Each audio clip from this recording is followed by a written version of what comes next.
بسم الله الرحمن الرحيم. الحمد لله رب العالمين، والصلاة والسلام على حبيبنا محمد وعلى آله وصحبه الطاهرين، وبعد.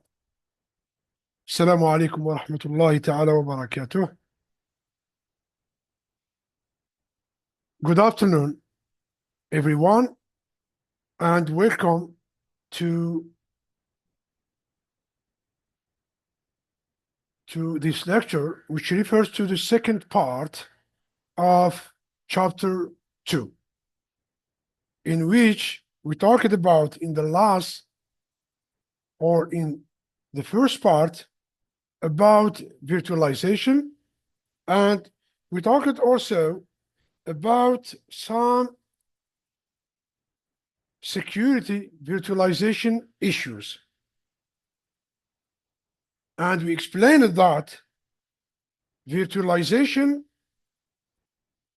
centralizes administrative tasks while improving scalability and workload, and leads also to the consolidation of network infrastructure, lower OpEx, and ease of management. However, virtualization also introduces security challenges that physical security systems cannot adequately protect against. Several points. The first challenge is about file sharing. So, file sharing between hosts and guests is not secure. The second challenge is that isolation between components such as guest operating systems and applications, hypervisors, hardware are weakened. The third challenge is that multiple servers are consolidated, which increases the risk that a compromise may spread from applications on the same host. The last challenge is for the intrusion prevention systems, known as the IPS systems, also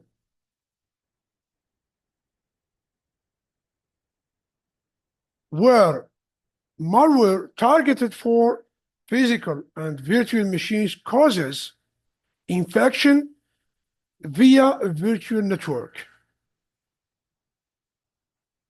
Other security threats include, for example, unauthorized access, denial of service, and exploits.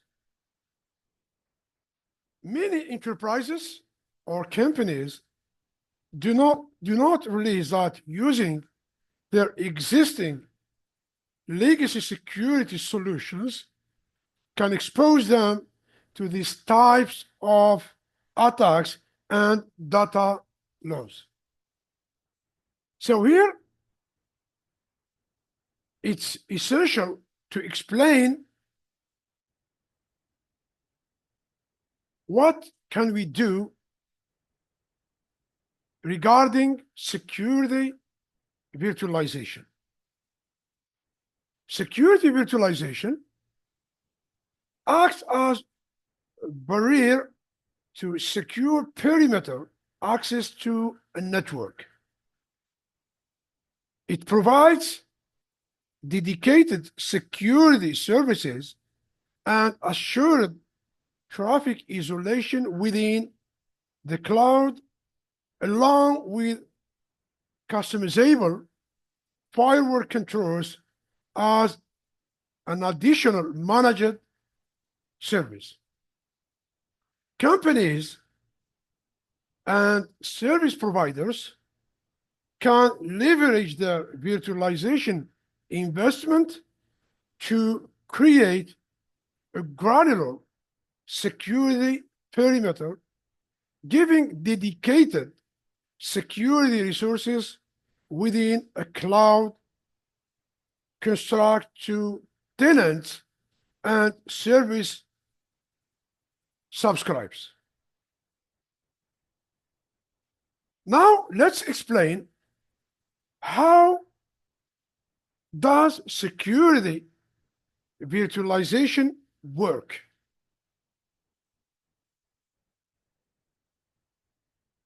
A virtualization system consists of a host operating system,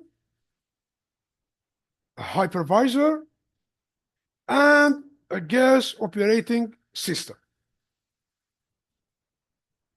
The host is the underlying hardware of the virtualization system that provides computing resources, including the physical interfaces cards, the central processing units, memory, management ports, operating system, third-party software, and hypervisor. All these enables the host to contain one or more virtual machines or partitions and share physical resources with them.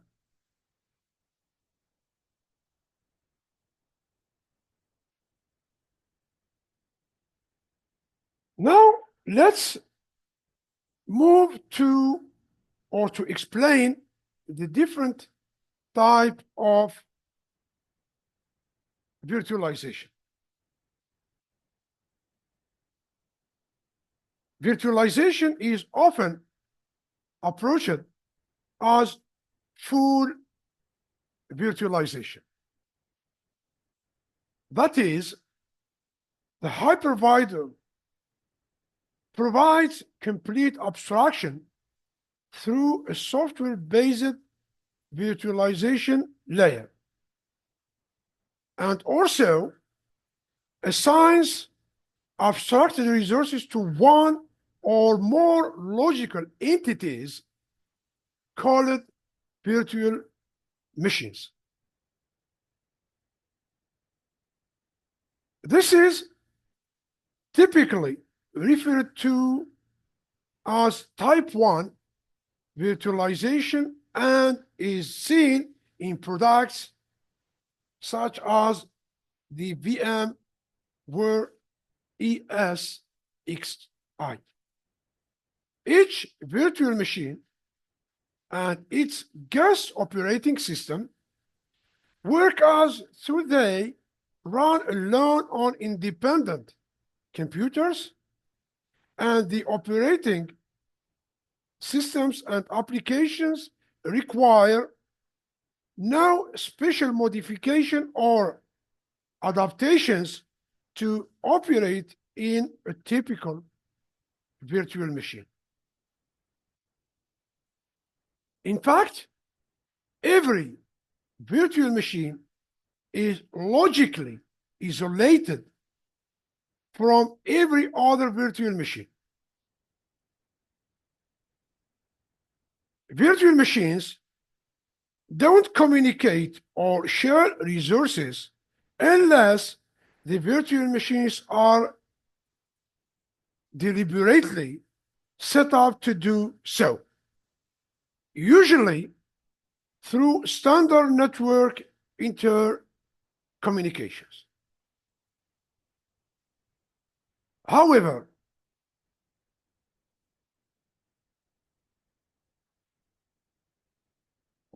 early hypervisors had a performance problem. Hypervisors rely on hardware emulation, such as a virtual machine manager, to handle the binary translation back and forth between physical hardware and virtual resources, such as the central processing unit and memory spaces. This constant translation imposes a performance penalty on the host computer. In the early days of full virtualization, this performance penalty limited the practical number of virtual machines that a system could host and frequently limited the types of applications that could run in a virtual machine successfully.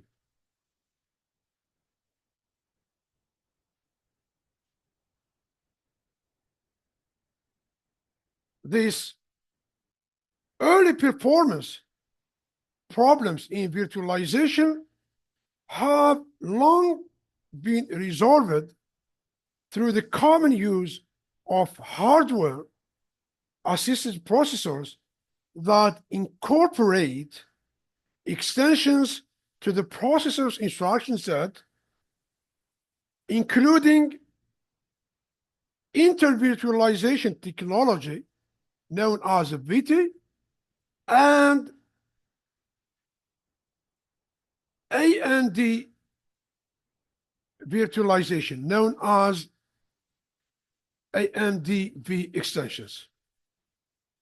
Today, full virtualization operates at hardware speeds and offers excellent performance for server virtualization in enterprise production environment. This has caused para-virtualization to fall into disuse, so it's still important to understand what para-virtualization is and how it fits into the available spectrum of virtualization technologies. Para means alongside or partial. And para-virtualization gained attention as one potential answer to full virtualization's early performance issues. Para-virtualization sought to bolster early virtualization performance by enabling an operating system to recognize the presence of a hypervisor. Products such as IBM LPAR enabled the operating system to communicate directly with that hypervisor to share activity that would otherwise be complex and time-consuming for the hypervisor virtual machine manager to handle. So, commands sent from the operating system to the hypervisor are dubbed hypercores. At the same time, the operating system can still talk to and manage the underlying hardware layer. And this is the para or partial angle. For para-virtualization to work, admins must modify or adapt the guest virtual machine operating system to implement an API capable of exchanging hypercores with the para-virtualization hypervisor. Typically, a para-virtualized hypervisor, such as Xen, in which we will explain in the next coming slides, requires operating system support and drivers built into the Linux kernel and other operating systems. Unmodified proprietary operating systems such as Microsoft Windows won't run in a para-virtualized environment. Also, para-virtualization aware device drivers might be available to enable a modified operating system to run on a Xen hypervisor. Here, admins must modify the operating system to communicate with the hypervisor. But the applications themselves don't require any modifications. Okay. Now, let's explain the main key differences between the full virtualization and para-virtualization. Para-virtualization attempts to accomplish the same goals as type 1, which is the full virtualization. But para-virtualization modifies the operating system as a workaround, which is often undesirable because it makes virtualization dependent on the operating system.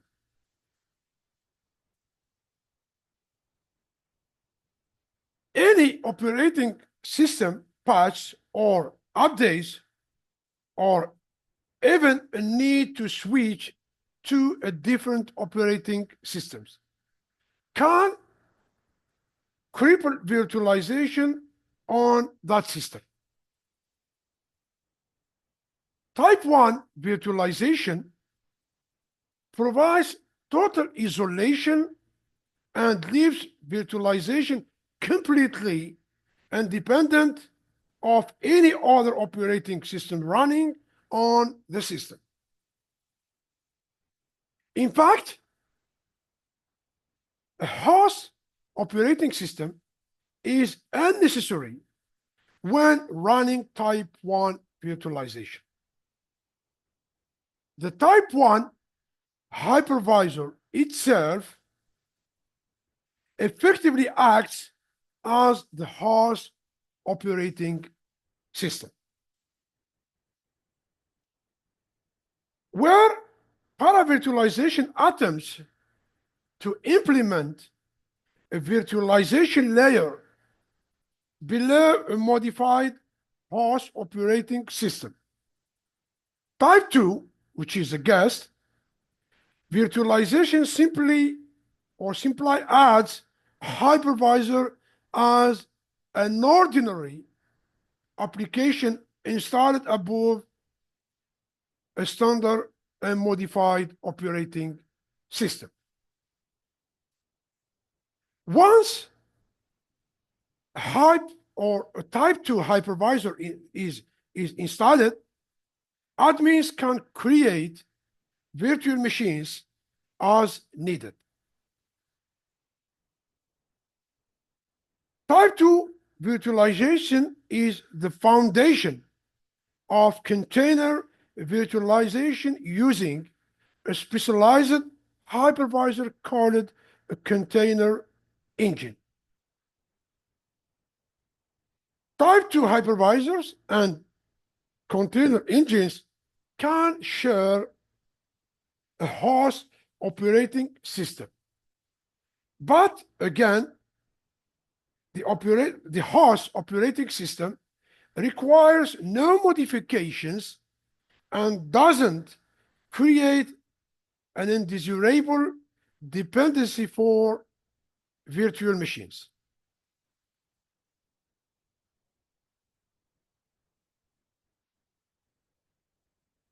This is for the full virtualization and para-virtualization. Now let's jump to the third type of virtualization, which is the hardware-assisted virtualization.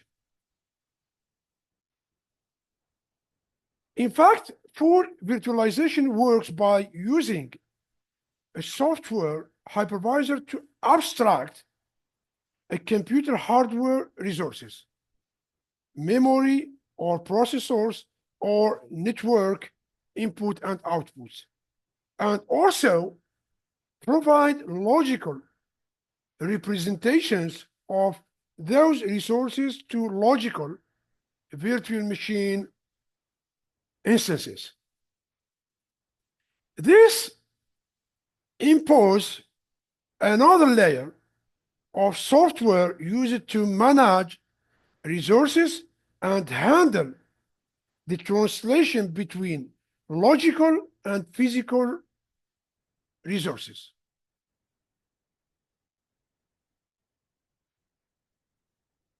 In the early days of virtualization, this continuous translation between physical and logical resources imposed a serious performance penalty that limited the number of virtual machines that a hypervisor could practically create and support on a computer. Computer hardware designers quickly realized that many of the time-consuming processes needed to handle full virtualization could be vastly accelerated through the addition of specific microprocessor instructions rather than using software to emulate those functions outside of the processor. The addition of these new instructions sets was dubbed hardware-assisted virtualization. Now let's explain the last type of virtualization, which is partitioning.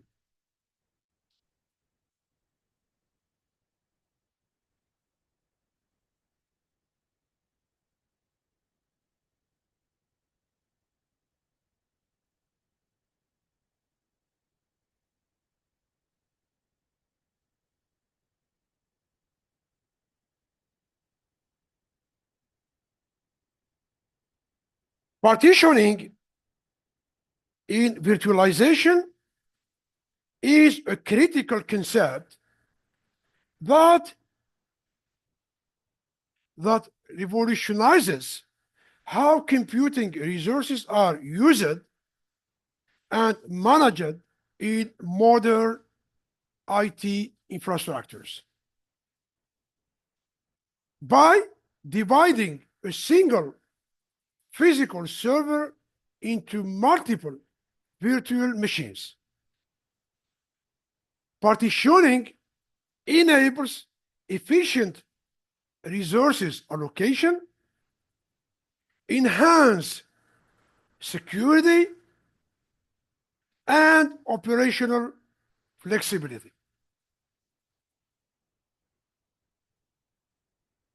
Now, let's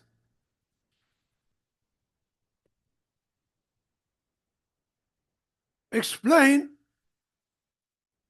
the main solutions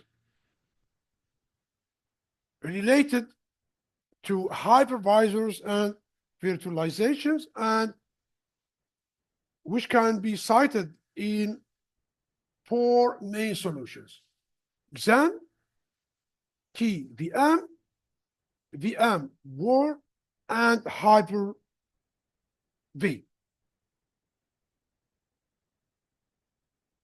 What is Xen? Xen is an open source hypervisor based on para-virtualization.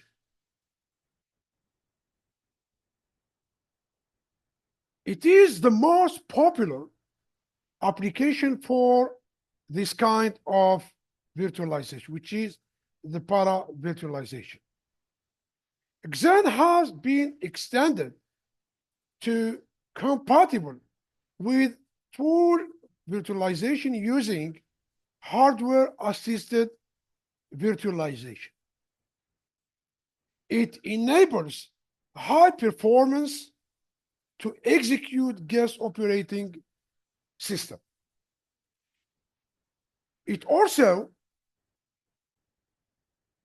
or this is probably done by removing the performance loss while executing the instructions requiring significant handling, and by modifying portion of the guest operating system executed by Xen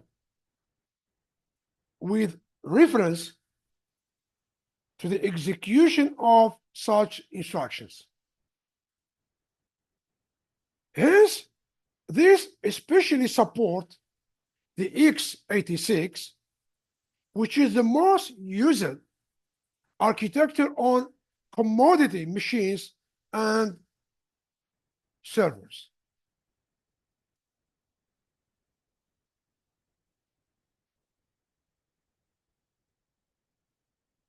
In fact, the Xen hypervisor as a project was originally carried out within the University of Cambridge. And at this time, the goal was then to host 100 guest systems on a single physical machine with the best possible performance. Now let's explain the second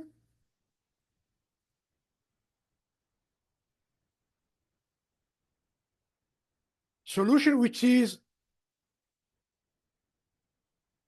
KVM, or known as the kernel-based virtual machine, which is also an open source virtualization technology built into Linux. Specifically, KVM lets you turn Linux into a hypervisor that allows a host machine to run multiple isolated virtual environments called guest or virtual machines. So KVM is a part of Linux. So if you have got Linux 2.6.20 or never, or newer, you have got KVM. In fact, KVM was first announced in 2006 by Cameron & Company. and merged into the mainline Linux kernel version a year later, which is February 2007. Because KVM is part of existing Linux code, it immediately benefits from every new Linux feature, fix, and advancement without additional engineering. In fact, KVM converts Linux into a type 1, which is a bar metal hypervisor.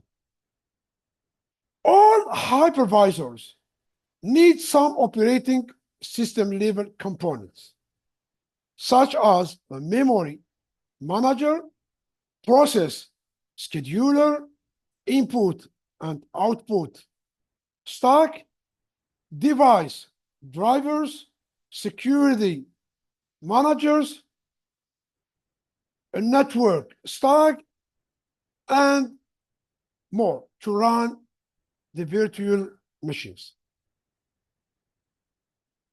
KVM has all these components because it's part of the Linux kernel.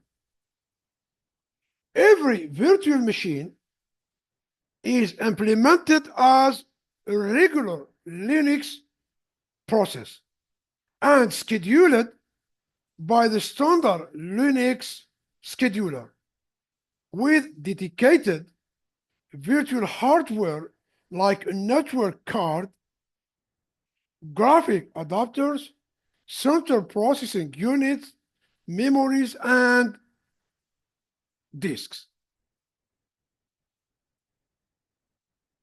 Now let's explain the third solution, which is the VMware, known also the VMware vSphere. VMware vSphere is a virtualization platform that includes a suite of products for deploying and managing virtual environments.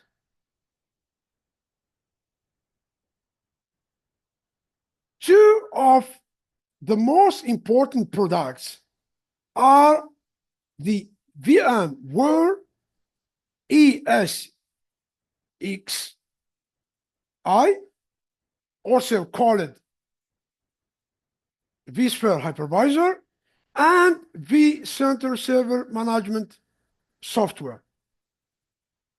Together, they provide the core components needed to aggregate computing infrastructure and manage the platform and its virtual environments. The vSphere platform also includes the tools necessary to interface with the ESXi host and vCenter servers,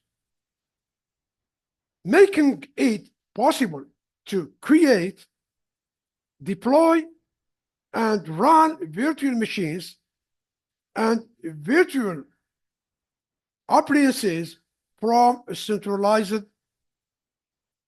interface. For the last solution, which is the Hyper-V, in fact, when Microsoft Hyper-V debuted in 2008, virtualization was just beginning to become mainstream. Not many people know what it was, and even fewer understood what they could do with it. It all seemed conceptually complicated, risky, and challenging to implement and maintain. A lot has changed in only a little time. Now, virtualization is everywhere. Data centers are built around it. Developers rely on it. Cloud providers depend on it. Microsoft's product has been advancing along with the growing interest. Microsoft Hyper-V has been widely adopted and is rapidly gaining on VMware EA.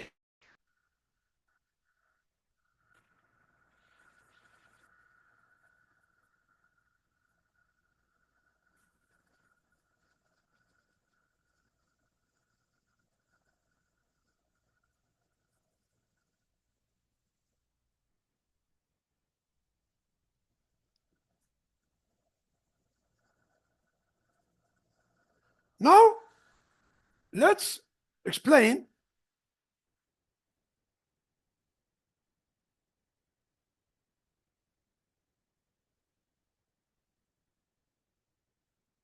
the benefits or some advantage and disadvantage of using virtualization. So, implementing network virtualization brings several advantages. Revolutioning the way business build and manage their infrastructure. Some of the key benefits or advantages of using virtualization are about mainly four main benefits, which are about enhancing scalability, improving efficiency, increasing flexibility, and cost saving. What we mean by enhancing scalability? Network virtualization enables businesses to quickly scale their network capacity without the need for additional hardware. So, with virtual networks, adding or removing resources becomes a seamless process, reducing downtime and boosting productivity. The second benefit or the second advantage is about improving efficiency. By decoupling network functions from physical infrastructure, organizations can optimize resource use, reducing the need for manual configuration and maintenance. This leads to improved efficiency as tasks that once required manual intervention can now be automated, saving both time and money. The third benefit refers to increasing flexibility. Virtual networks offer unparalleled flexibility as they can be easily tailored to meet specific business requirements. So, with network virtualization, organization can create isolated environments for different teams or projects by minimizing security risk and ensuring optimal performance. The last advantage is about cost savings.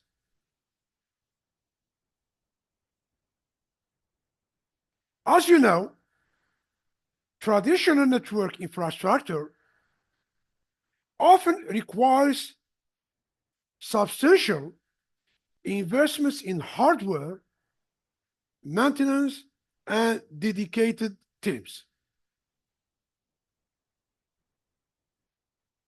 Network virtualization significantly reduces these costs by leveraging existing hardware and enabling centralized management. It also eliminates the need for manual configuration, further reducing operational expenses. Now, let's explain the main disadvantage when using virtualization, and which can be summarized in 5 main disadvantages. First, high initial investment. Second, complexity. Third, security risk. Fourth, learning new infrastructure. And finally, data can be at risk. So what we mean by high initial investment? While virtualization reduces costs in the long run, the initial setup costs for storage and servers can be higher than a traditional setup. For complexity, managing virtualized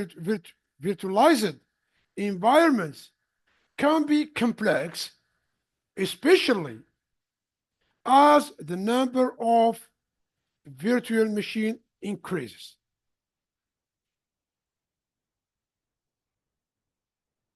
The third disadvantage is about security risks. Virtualization introduces additional layers, which may pose security risks if not properly configured and monitored. The fourth disadvantage refers to learning new infrastructure. As organization shifted from servers to cloud, they required skilled staff who can work with cloud easily. Either they hire new IT staff with relevant skill or provide training on that skill, which increase the cost of company. The last disadvantage, which is about or for the data which can be at risk. So working on virtual instances on shared resources means that our data is hosted on third-party resource, which puts our data in vulnerable condition. So any hacker can attack on our data or try to perform unauthorized access. So without security solution, our data is in threatened situation. Okay, so as a conclusion of the second part and or the chapter, mainly we discussed about the essential and important topics related to virtualization, such virtualization and how it allows to create multiple environments or resources from a single physical system. Secondly, virtualization area including application virtualization, network virtualization, storage virtualization, and finally, server virtualization. We talked also about the criticality and performance of virtualization. We explained also the different types of virtualization, such the full virtualization, the para virtualization, the hardware assisted, and virtualization partitioning. And finally, we explained some real proposed solutions related to virtualization, covering the following technologies: Xen,